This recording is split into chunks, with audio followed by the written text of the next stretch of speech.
the Greek polis. Around 1200 ACE, fierce and unbeatable pirates ravaged the coasts of the Mediterranean. They were called by the Egyptians sea peoples of uncertain origin who ravaged and destroyed empires and civilizations, such as the Mycenaeans and Hittites. The Egyptians were among the few civilizations that succeeded in defeating them. Greece entered a period said by many historians to be dark and gloomy, the Hellenic Middle Ages, spanning from 1200 BC, about 800 BC.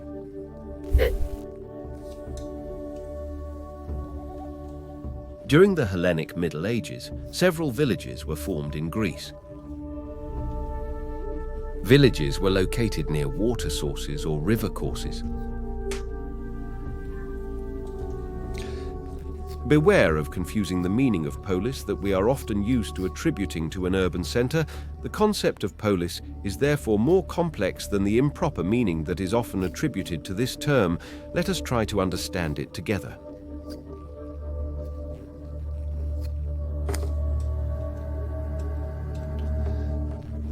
Buildings of worship were constructed among these villages, which became gathering centres in which local deities were worshipped, and these buildings were often constructed at the highest points of the place in which the villages were located.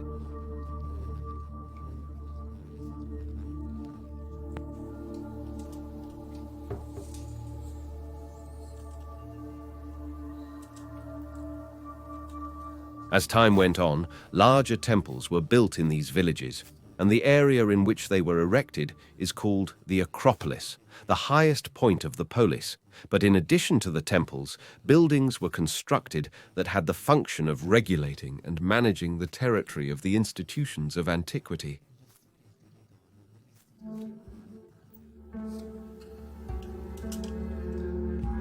Therefore, by polis we mean the institutions that govern and regulate a certain territory or population that was represented by the set of villages that over time grew closer and closer together, going on to create a unified reality in the direction of the main civil and religious buildings.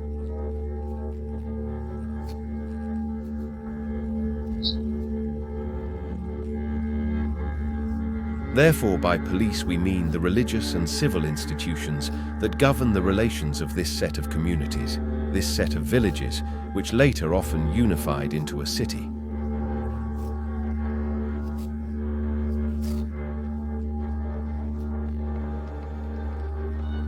This is why the term polis is often misused to refer to an urban centre.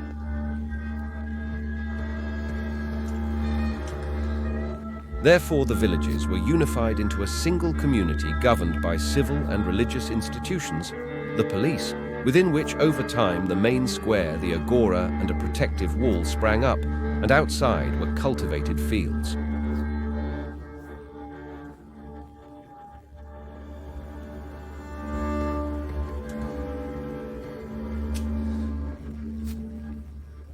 The population consisted of landowners who were the aristocrats.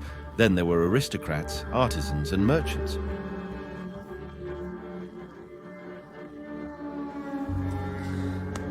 There was a great difference within the population. In fact, not all the population of the territory had so-called citizenship, which was a privilege granted only to aristocrats, the great landed aristocracy, and only those who had citizenship had the right to rule in the institutions of the polis. There was a sharing of political power, albeit reserved for a few people, an element that therefore differentiated the polis from the Eastern monarchies and those of past Mycenaean cities.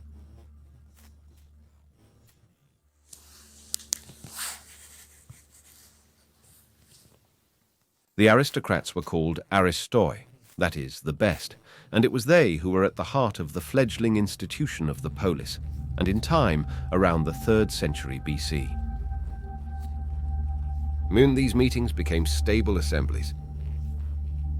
At first they were occasional. When there was a dispute, then they were called on a periodic basis, and the wisest elders were entrusted the administration of justice, and always the aristocrats. It was up to them to defend the polis territories, and the main component of their armies initially was the cavalry.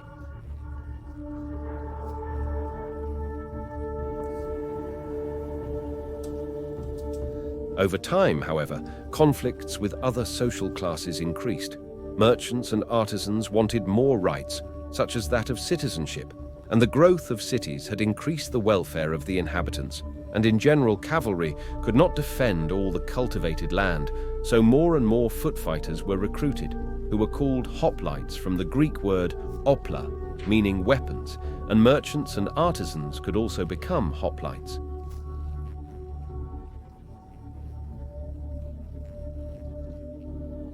This event is called hoplite reform. Hoplites formed fearsome compact formations, but their armament was very expensive.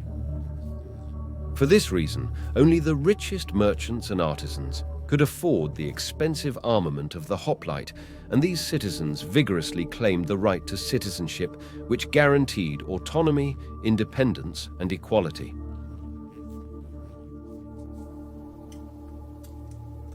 Therefore, at first in the Greek polis, equality was only hypothetical, as the rights of citizenship, and thus of autonomy, independence, and equality, were exclusive only to the aristocracy.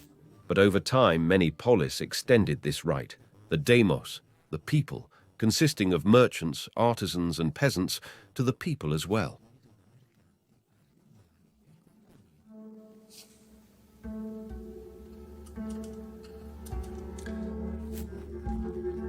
We therefore summarize the basic elements of the polis, the acropolis, institutional buildings, cultivated fields, unified villages, city wall, agora.